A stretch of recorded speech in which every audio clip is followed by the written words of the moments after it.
A former Parkersburg YMCA swim coach is facing up to 25 years in prison for sexually abusing 5 children after a controversial plea deal that the father of one victim called a betrayal. Our Chase Campbell was at the hearing.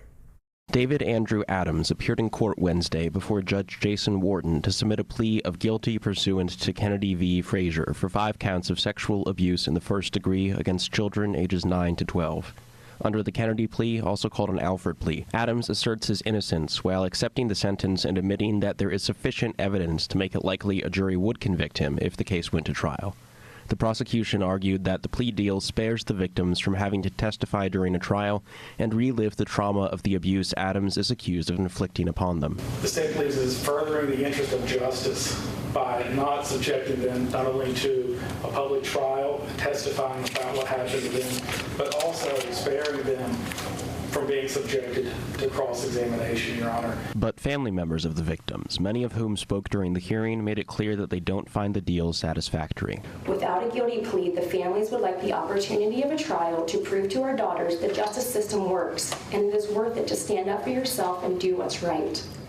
When you sexually abuse a child, they are living with a life sentence of trauma. There should be some equivalence for the abuser.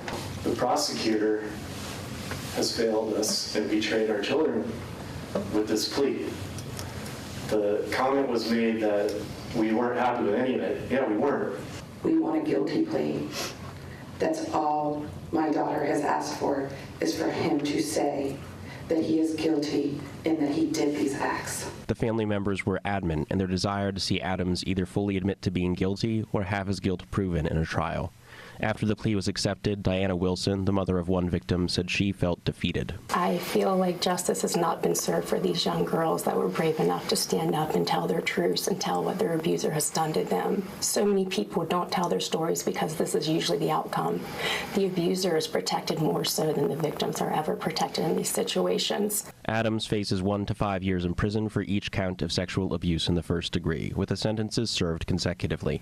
He also must pay a fine of up to $10,000 and will have to register as a sex offender after his release. Sentencing is scheduled for February 27th at 9 a.m. In Parkersburg, Chase Campbell, WTAP News.